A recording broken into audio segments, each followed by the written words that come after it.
Hello everyone, good morning. Welcome to the Asia CEOs community event, CIOs Outlook for Tech 2021. So my name is Angela Zhang. I'm an associate director from KPMG Advisory Hong Kong. And thank you, Garry and the team, for the opportunity to moderate this session today. So I am joined virtually by our esteemed panelists today. So it is my pleasure to introduce them to you. So firstly, we have Mr. Darron. He's yes, he just waved. Thank you, Darron. He is the official member of Forbes Technology Council and Vice Chairman at IFTA. Welcome, Darron. Next, we have Mr. Simon Wu. He just waved. Thank you, Simon. He's the Chief Technology Officer APAC. Welcome, Simon. Okay, and next we have Mr. Patrick Lam. He is the former Chief Information Officer of Digital from HSBC. Thanks, Patrick. Welcome. And then last but not least, we have Mr. Garry Sien. He is the Deputy Director, Fintech and Innovation at Alibaba Cloud. He is also the co-chair of the Cloud and Cybersecurity Subcommittee of the Fintech Association of Hong Kong. So welcome, Garry. Okay. Thank you. So happy New Year to you all and to our audiences tuning in today. So I think Garry would like our audiences to have some introduction about themselves as well. So please feel free to turn on your mic and then introduce yourself. Oh, actually, I think it would be better just for the panelists to introduce themselves. Yeah, because there will be too many guests here.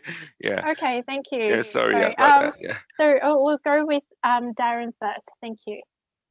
Okay, thanks, Angela. As introduced by Angela, I'm the official member of Forbes Tech Council and also the vice chairman of IFTA. And actually, I'm the CIO of a public organization focused on property development and property management. Happy to meet you all virtually here. Thank you, Darron. Simon, would you like to introduce yourself? Thank you.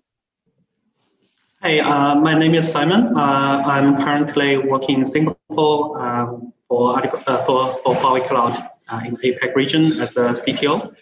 So my main job responsibility is really to work with my clients to address different challenges, especially with cloud adoption. And my primary focus for the last year is actually banking industry. Thank you, Simon. Next, we have Patrick.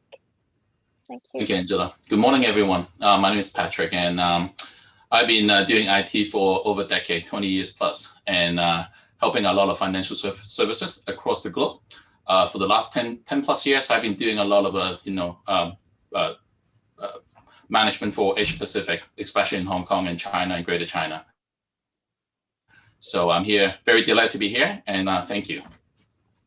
Thank you, Patrick. Garry, would you like to introduce yourself? Thank you. Hi, good morning, everyone. It's Garry here, based out of Hong Kong. So I look after the Fintech and Innovation practice for Alibaba Cloud for 5 locations in SEA.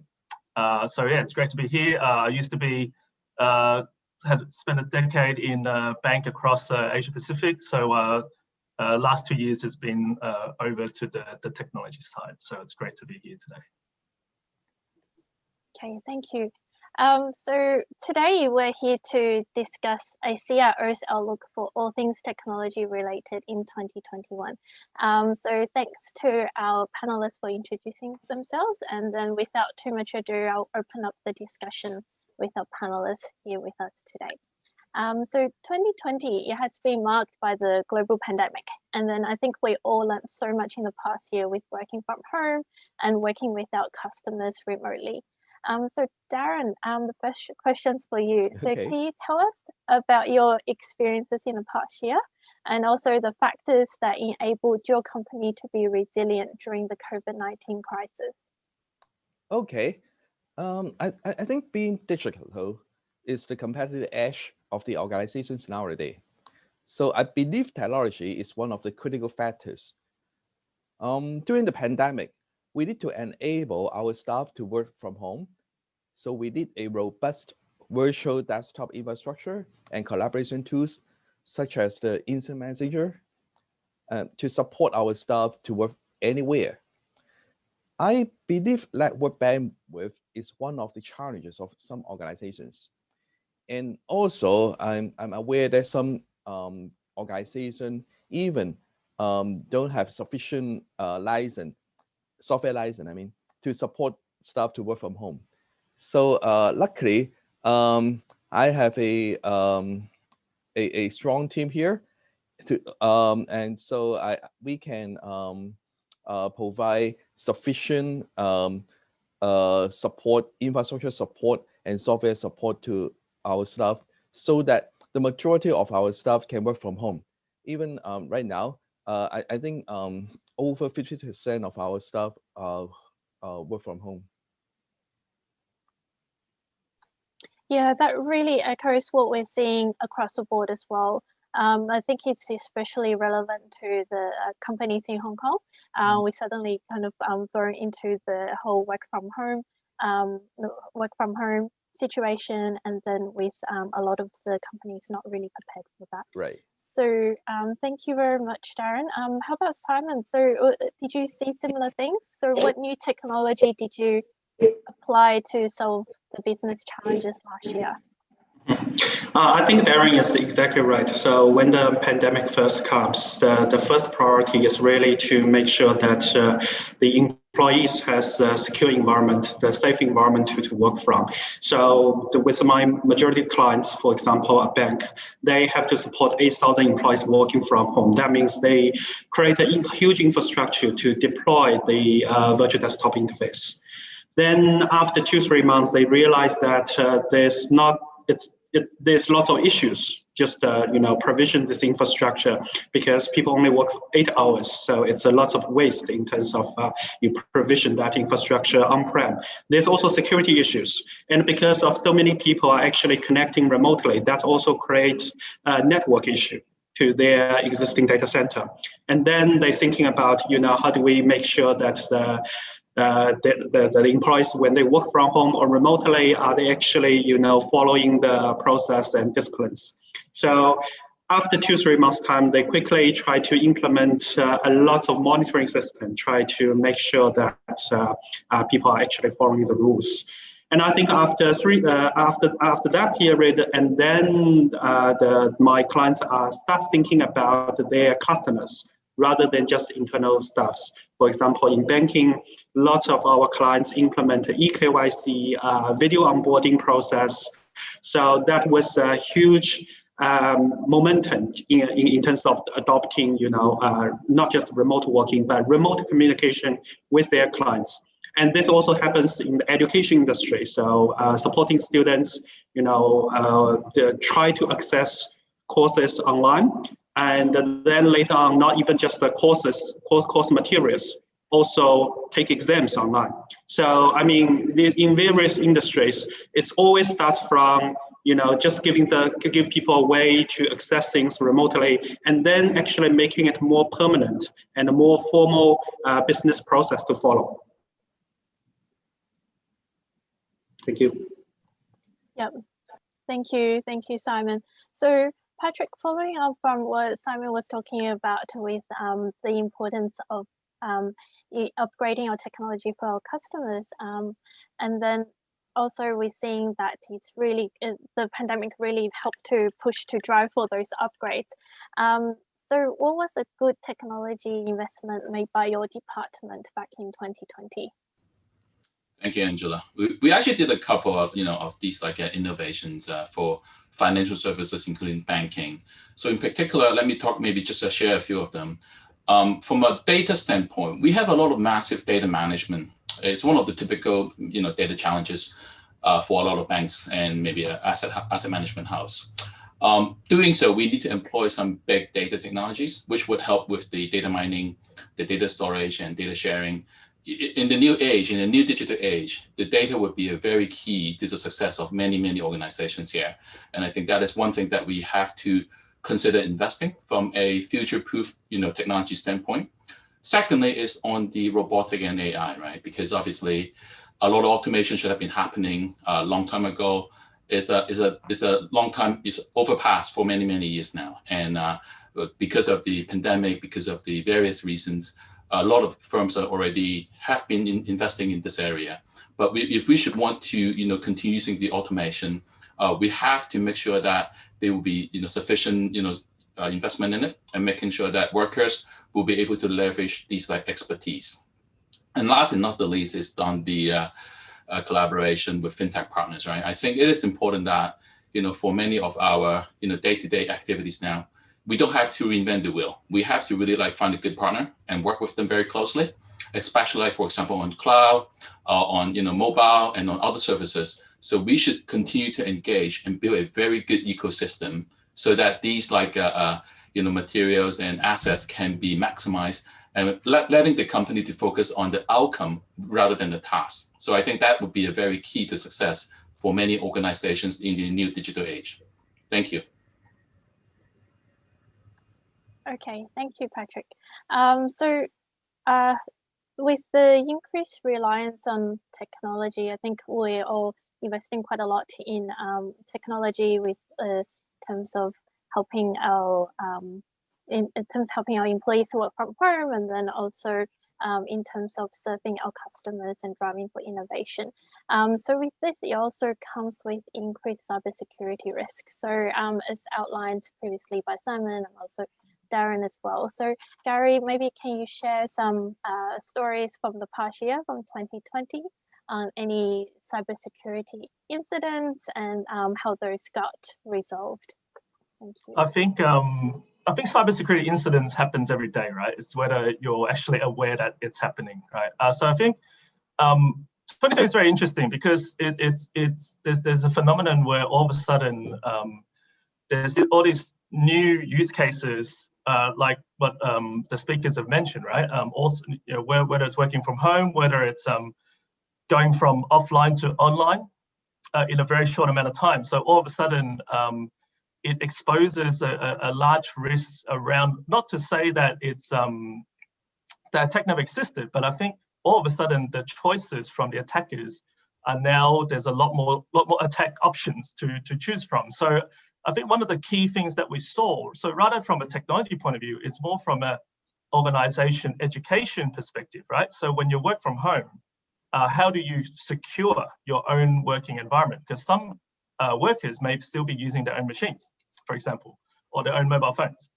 So likewise, if you're a business that hasn't really spent time on establishing a digital footprint, how should you go about turning on an online presence, but have some basic protections? For example, what we call anti-DDoS, right? If you're setting up an online shop, do you just leave yourself exposed? So I think the security, the view of security has certainly changed in this past year, because if you think about it, there's these hackers has always been there, right? The danger has always been there, but I think whether you're aware of the tools, the right tools to choose from, whether your staff members are aware, and even go a little bit further, whether your family members are aware of what they need to do to help them to secure, do some basic protection, and that's going to help you go a long way, because the attackers will always find the weakest link to attack.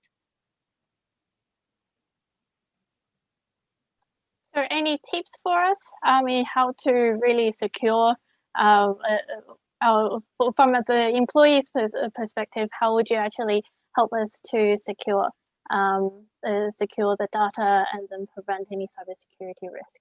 I think most importantly, really spend time on finding a password that you remember.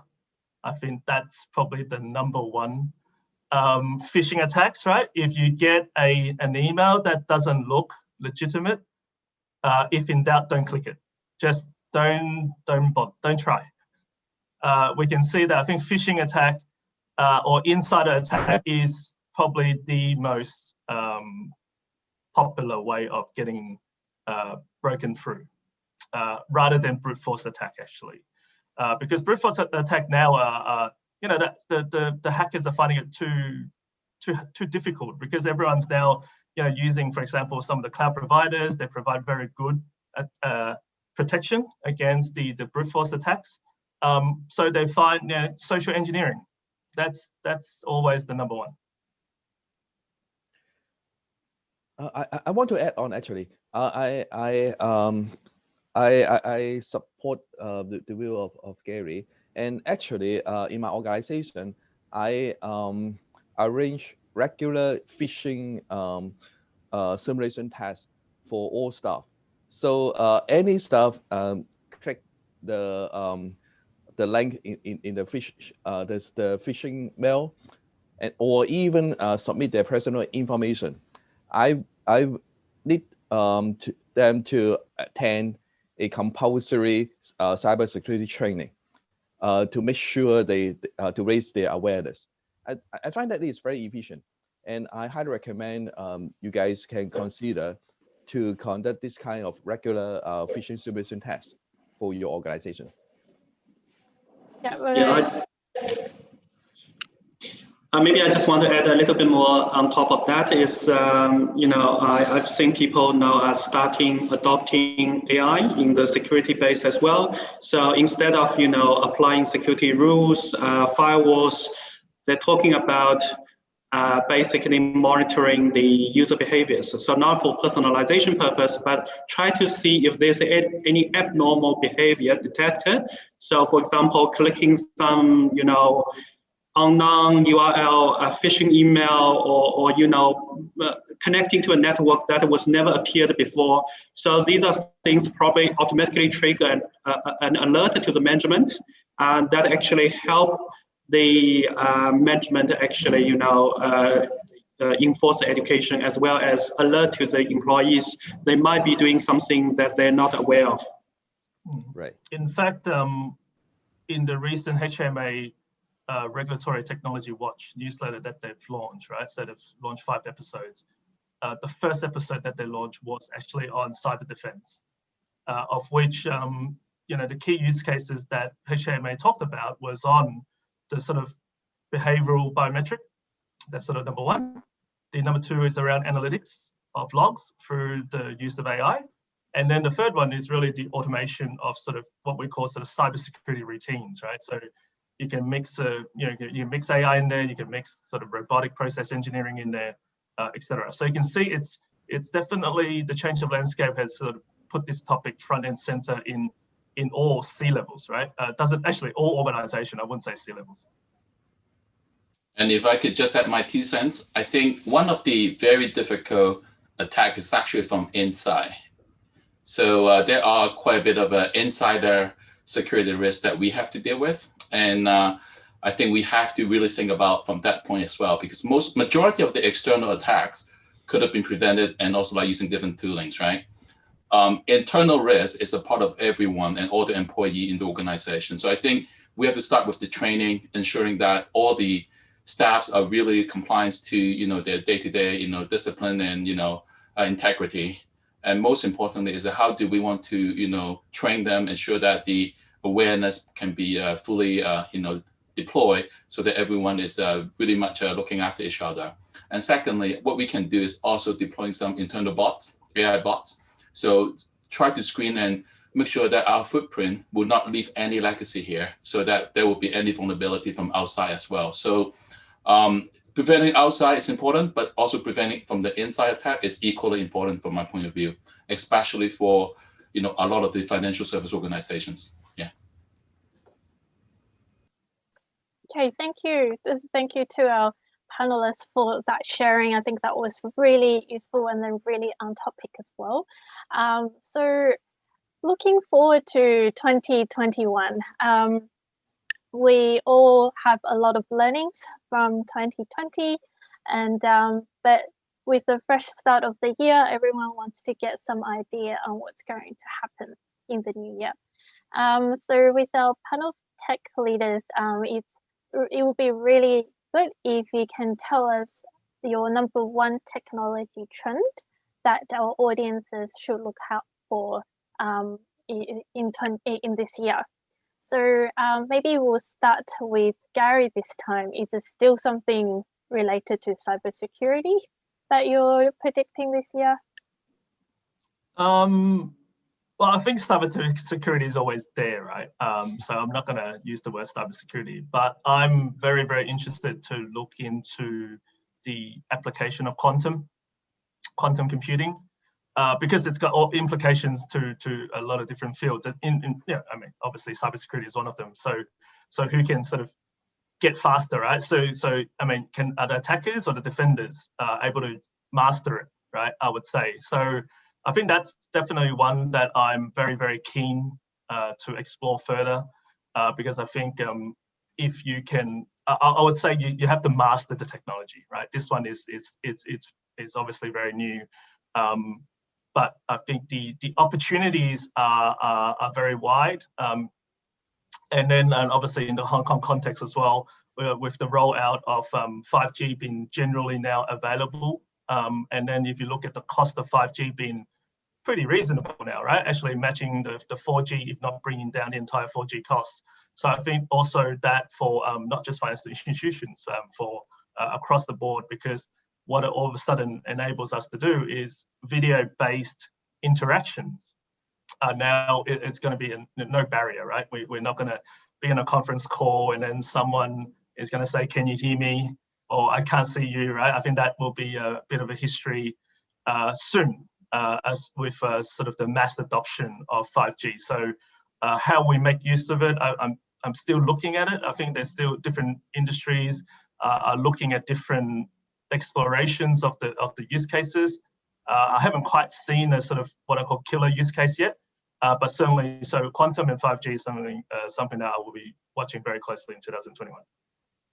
Great, thank you. How about Patrick? Thank you. From my point of view, I think IT would have to invest a lot in data science, really to capture the power of data. That's the first thing. And, combine that with artificial intelligence and human-machine interface. It's going to be a very key in the new age. Yeah, I mean, especially from this point forward. And obviously, I think a lot of time we have to really focus on the advanced intelligent workflow design as well, because a lot of things that have been done in the past is very manual, very paper-driven. They become our obsolete, they become our old age. We have to really think about that. So on top of these things, I think the hybrid human, working governance must be there, because if you think about it, everything's going to be very autonomous going forward. And if we don't have a set of governance and policy to really, regulate all these things, we are going to run into a lot of confusion in terms of who's taking ownership, who's taking accountability. As a responsible CIO, we have to really understand how to protect the interests of the organization, our customers, and so on and so forth. So I think a lot of these things would have to be developed concurrently with your regulators, compliance team, legal, etc. And they will become a very hectic thing for a lot of us, especially now we're working very virtually, very remotely, and also very digitally. So we can talk for this topic. It's a very long topic here, but I just want to highlight some of these very specific points, and hopefully it will bring some awareness to the teams here as well. Yeah. Yeah, that's definitely a really important topic that that we also can explore at a later stage. Now it's Simon. How about your predictions for 2021? I think it's not really my predictions. I think that has been, I actually agree with Patrick that the data part that has been raised in the last few years, that it's going to be the key technology to be adopted. I just want to add a little bit more detail to the data part. Maybe people thinking about, big data, but really in the reality, we're maybe not, I'm not saying that everybody is not ready, but in some scenarios, in some industry, even people are only talking about data transparency. It means that your user, your consumer need to be aware, need to access that, you need to provide insight about what exactly the services and the return of investment, for example, your customers are accessing. One of the example is during the pandemic, because the government is issuing the cash aid. And then once the news is released, and then everybody start logging into mobile app and refreshing their account just to see if the cash has arrived. And guess what? That creates 500,000 requests to the database for 1 minute, and that crashed the entire system. So even we are talking about this simple data transparency, that some of our industries, some of the legacy IT systems are not ready there. And then we are probably talking about personalization, you know, a lot of companies trying to be more personalized services. And then you can talk about AI. I mean, without the data, AI is nothing. But I think during the pandemic, and even we are looking at the new normal, I can see very innovative ideas come out. For example, in the film industry, because now you cannot employ a large group of people working together to finish a scene. So all these themes need to be taken small groups and taken remotely even. So how do you apply AI technologies to connect those dots and become a complete scene? So these are the very interesting technologies people try to, you know, innovate and adopt, and that try to do that, avoid the normal, you know, it becomes a new normal. So we have to adopt to it. Okay, thank you. And we have Darron. Can you share your views as well? Thank you. Actually, I agree with Simon and Patrick. Data is still very important for the organization. As some people say that data is the new oil. But I think we need to consider the data strategy, data security, and data governance before selecting your role. We need to know the business strategy and then to build a data strategy. For sure, a user-friendly data analytic tools is very important because it's not the job, not only the job for IT, but also for the data scientists or even the end user. So for choosing the user-friendly data analytic tools, I invited my business user to join the tool evaluation process to choose a tool that fit them most. Because at the end, I think we have to deploy the data analytic tools for end user to draw the useful information from the data. But an IT role is to provide the data security and also provide the data lake for user to draw the information there. So I believe data is still very important for coming 5 to 10 years. So I strongly encourage the young people to consider it to join the data scientist world, because it's still have a lot of room to grow. Thank you. Thank you, thank you. So thanks everyone. I think that really came out, the message there really came out strong. So it's data, data, data, and also how data can help to can help us to utilize AI as well. So I guess this really echoes with what we're seeing from our clients as well. There is a lot of investment in data to be able to help the business to make better decisions. So that's very important, and along with all of the other things that we can't really forget, like governance and also having the data transparency to customers. So thank you very much for that. I do see some questions coming in the chat, but I'll just leave those until the end because I still have some questions for our panelists. So we'll go through those first, and then I'll go through the Q&A. So I think just following on from hearing about the trends, so innovation is really something that we're going to look forward to. And then with all of this innovation related to data, so how can our IT department help to drive for innovation? So previously, we have always seen the IT department is sort of playing sort of like a back office kind of role where we kind of take the requirements and then help to provision the company with IT services. But how do we help to take that to the next level? How do we actually, how does our IT department then turn around and then become the driver of innovation for the company?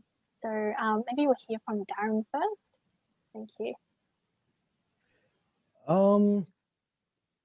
For myself, I work closely with Hong Kong Science and Technology Park and Cyberport because we can find a lot of talent, have a lot of innovative idea there. So I work closely with them to identify tech and innovative solution that may suit my business needs.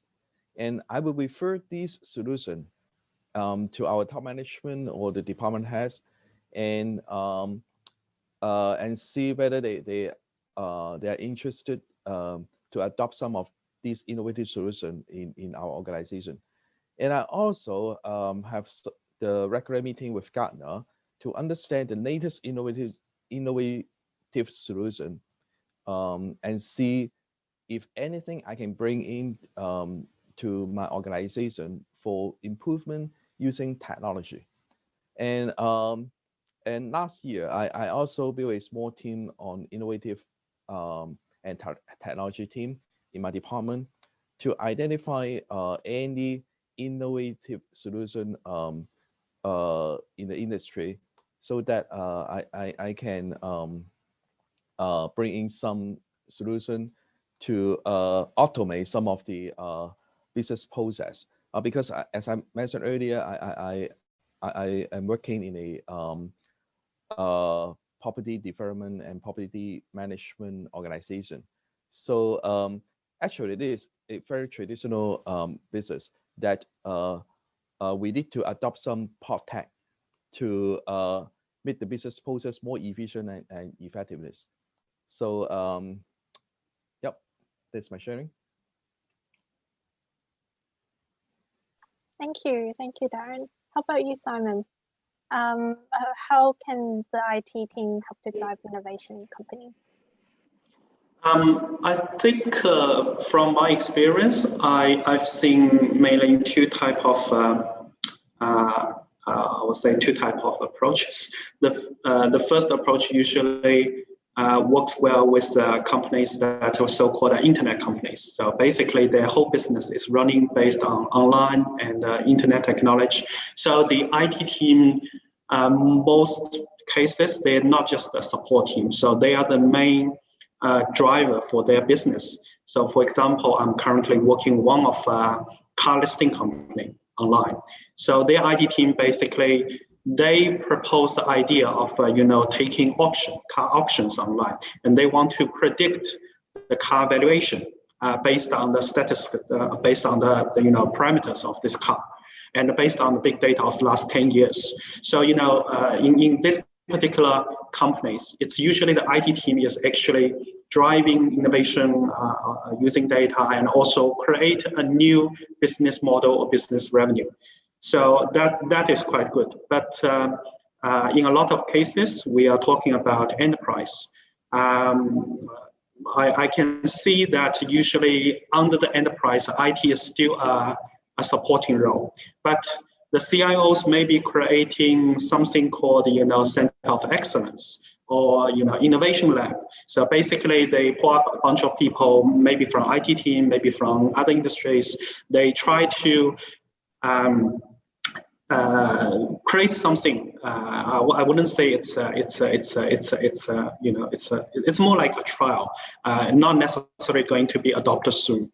So in this approach, I think it's relatively slow compared to the first approach, but at least it's a good try. So we work with some of the enterprises, we understand what their business goal is, and then we actually provide them suggestions as well as new technologies to help them speed this, accelerate this kind of a process. So yeah, but ultimately, I think IT team need to step up. They need to be more integrated with the business side and try to be a business owner rather than just a supporting role.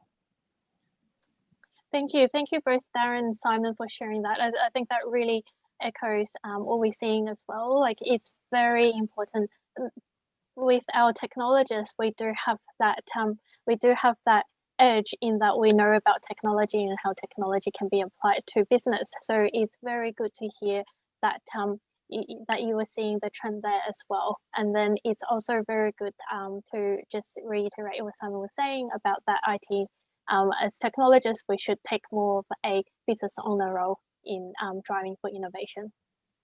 Okay, thank you. So the next question is for Garry and Patrick. So actually, KPMG, we recently produced a CIO survey, and the output indicates that COVID-19 resulted in a surge in technology spend. So with 22% of respondents actually reporting a more than 10% increase of spend on their budgeted amount. So given with all the trend as well, going into 2021, so Garry, maybe you can go first. So how would you effectively explain the benefit of your tech investment to obtain the board's buy-in?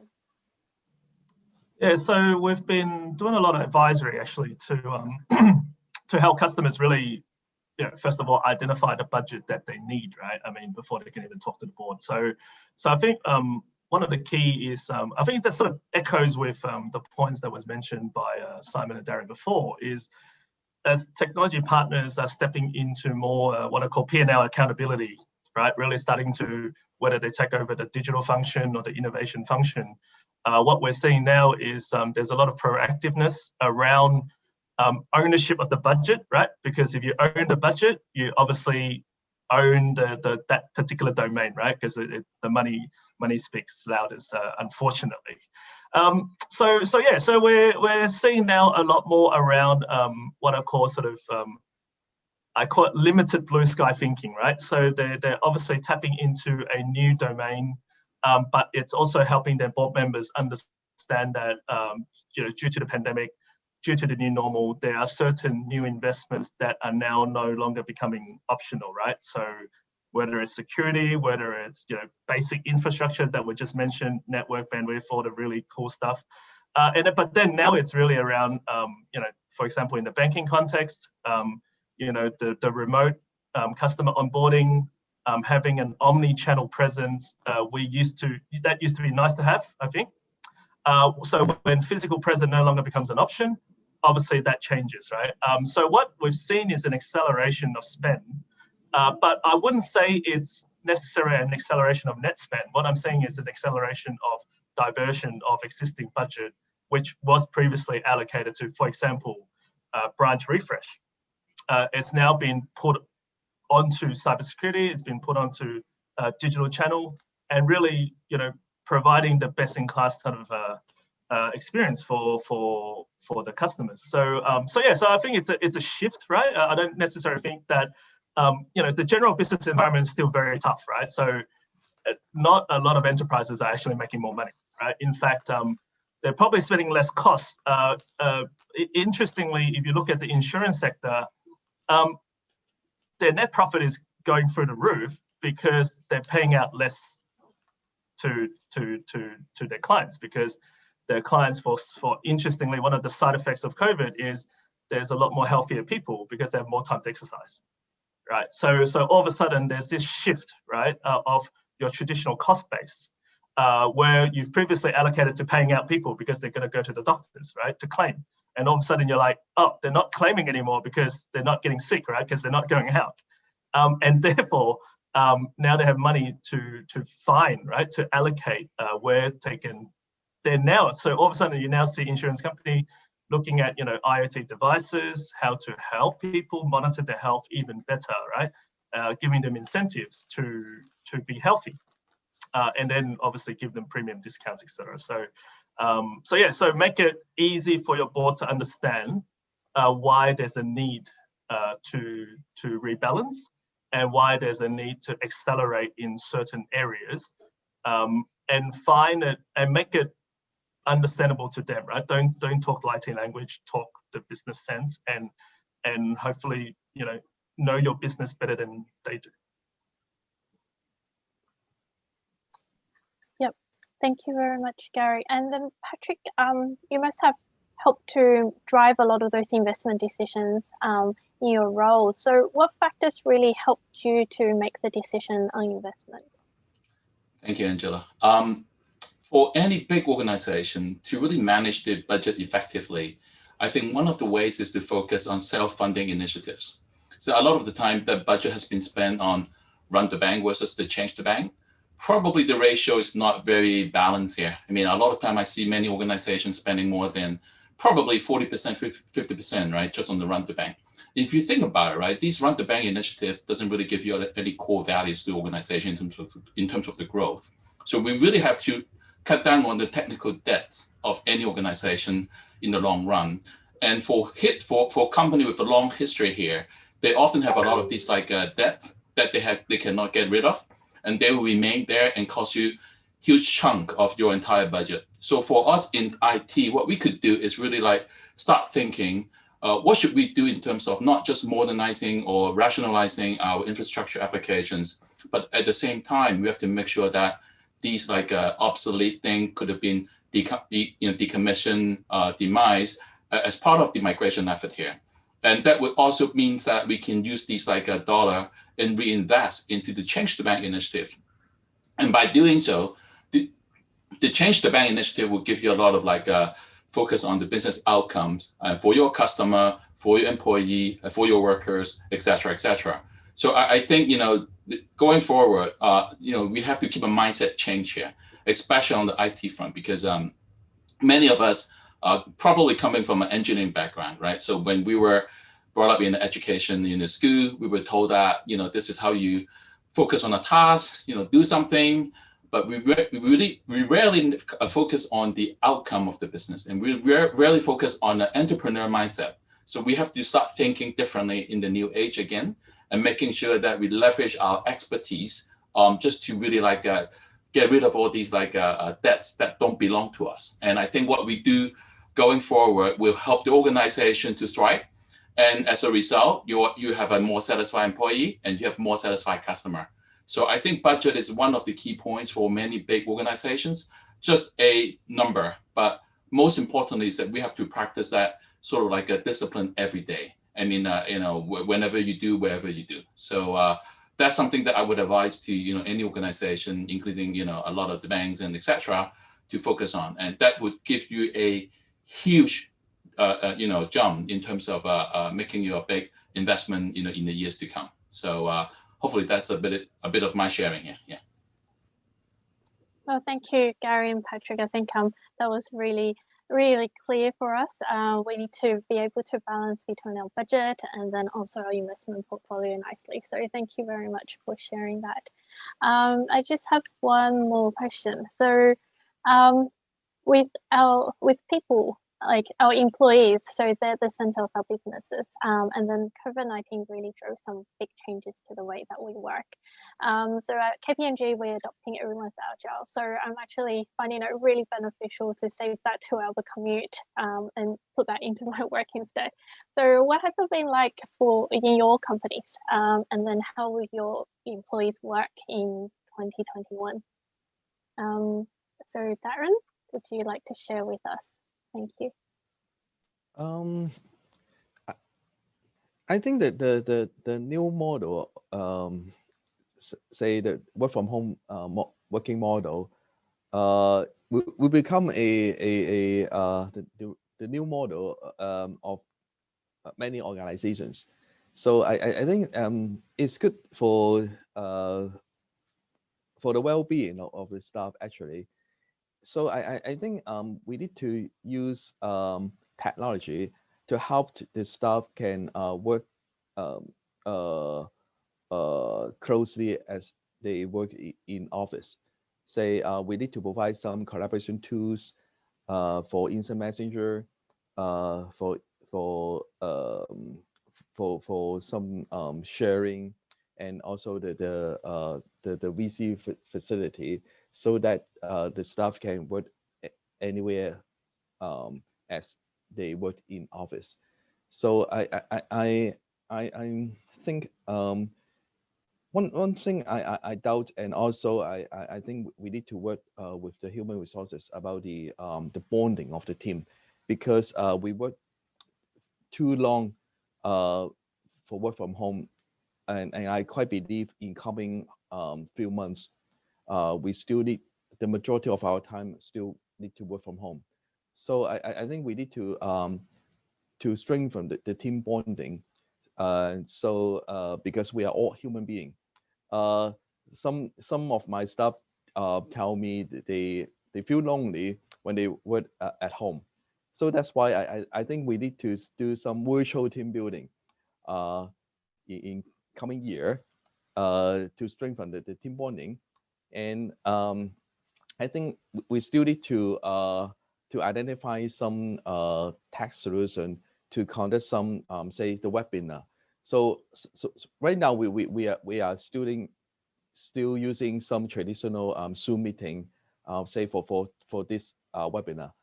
But I think there are some innovative solutions in the market that facilitate the webinar, or also some large conference that can help the organization to continue the business at the cyber world. Okay, thank you, Darren. It's good to see that you really care about your team as well. Okay, Garry, would you like to share some last thoughts? Thank you. Yeah, look after your people, right? Yeah, I have the benefit that I've been in organizations where work from home has always been an option, a very flexible option, right? But I think for a lot of organizations out there, this is very new. So a lot of people don't know how to handle it, and in a prolonged, and if you think about it, when your employee's sitting at home, they might not be able to sometimes, right? Their families are there, for example.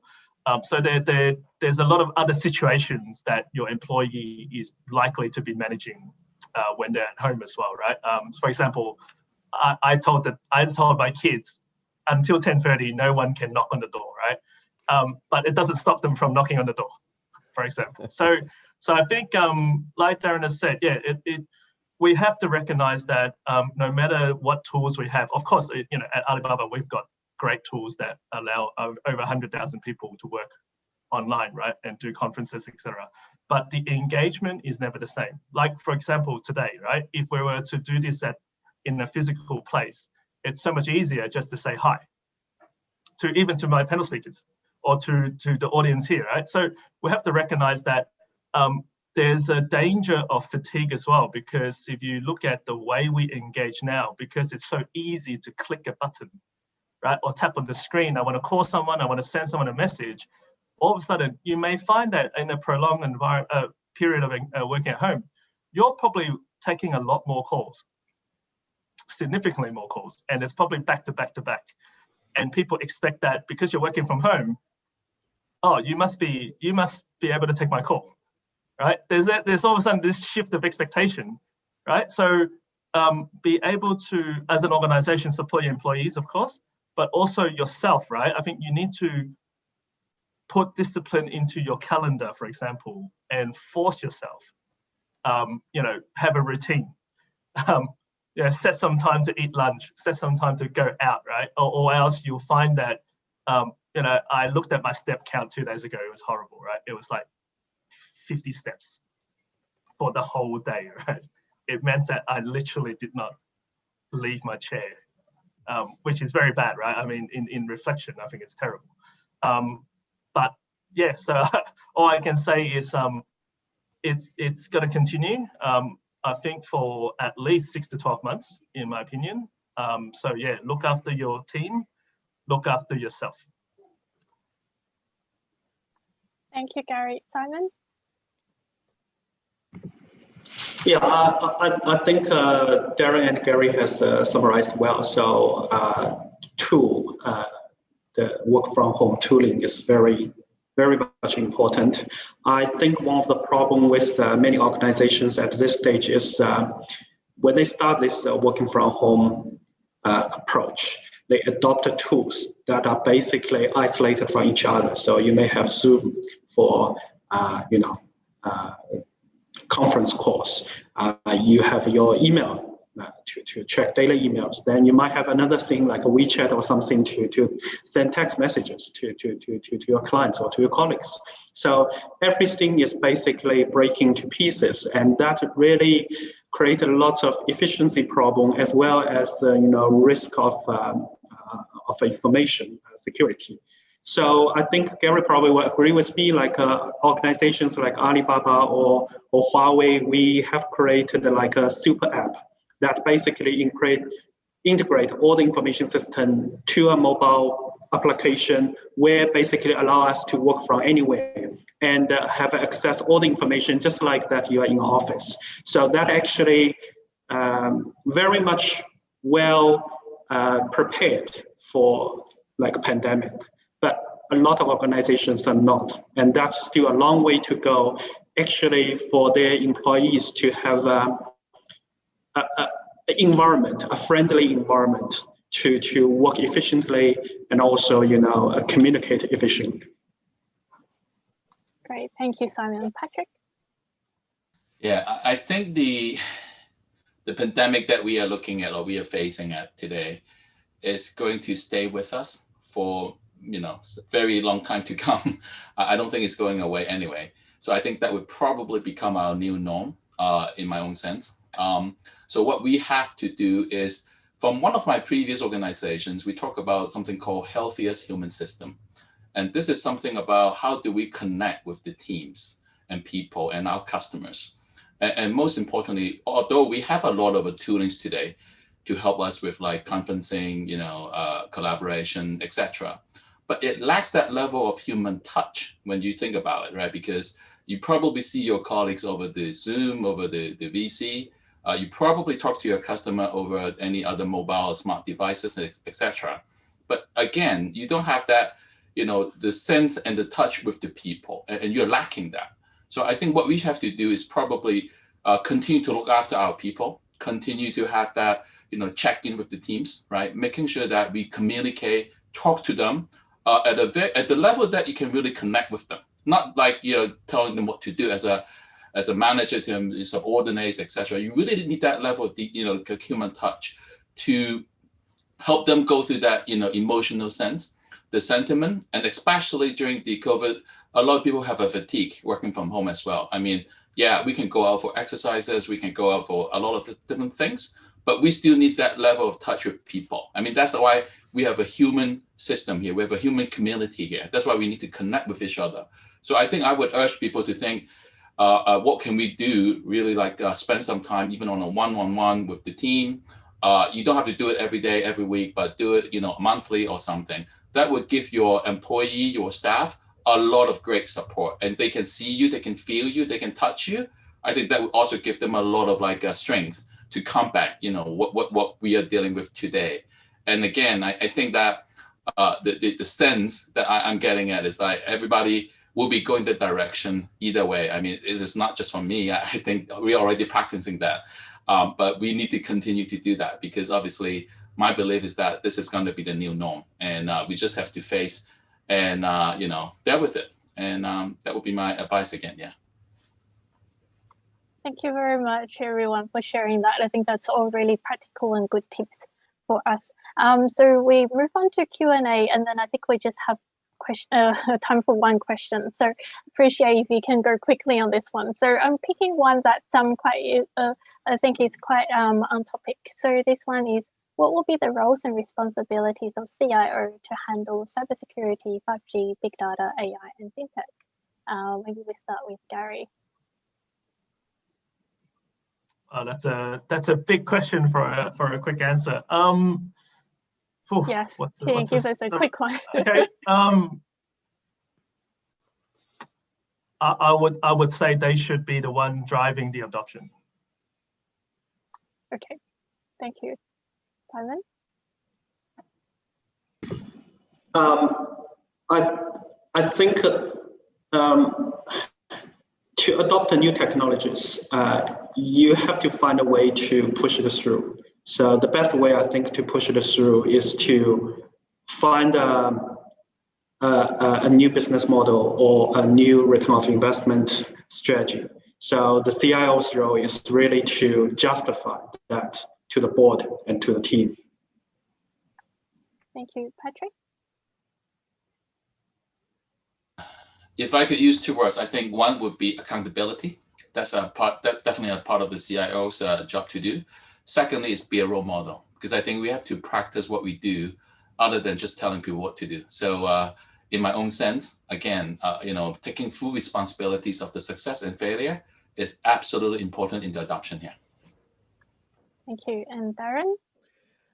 I would say our role is to align this kind of technology strategy with business strategy. We have to work closely with the board or CEO to understand the coming business strategy so that we can adopt this kind of technology to enable the business.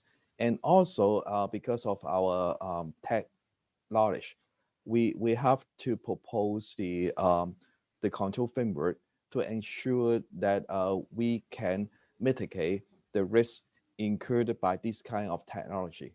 So I think and additional, we have to educate our staff how to adopt this kind of technology to help the business. I think these are the roles of CIO. Thank you. That was very fast, but then I think that was very good as well, because each of the panelists have shared their own thoughts on the roles and responsibilities, and together I hope that would have formed a nice answer to you. I think this is all we have time for. I do want to finish on time and know that everyone is quite busy. And then so thank you to our panelists today for the discussion. That was very fruitful. So thank you, Darron. He's the official member of Forbes Technology Council Vice Chairman at FTA. Simon, he's the Chief Technology Officer of Huawei Cloud and Artificial Intelligence. And then Patrick is a former Chief Information Officer of Digital from HSBC, and Garry is the Deputy Director of Fintech Innovation and Alibaba Cloud. So thank you very much again for your time today and sharing your thoughts with us. And then to our audiences tuning in, thank you very much for participating, and then also for your participation on the chat as well. So I wish you all to have a good day ahead, and then also have a good weekend as well tomorrow. Okay, thank you very much. Thank you so much. Thank you. Thank you. Goodbye. Yes. Bye-bye.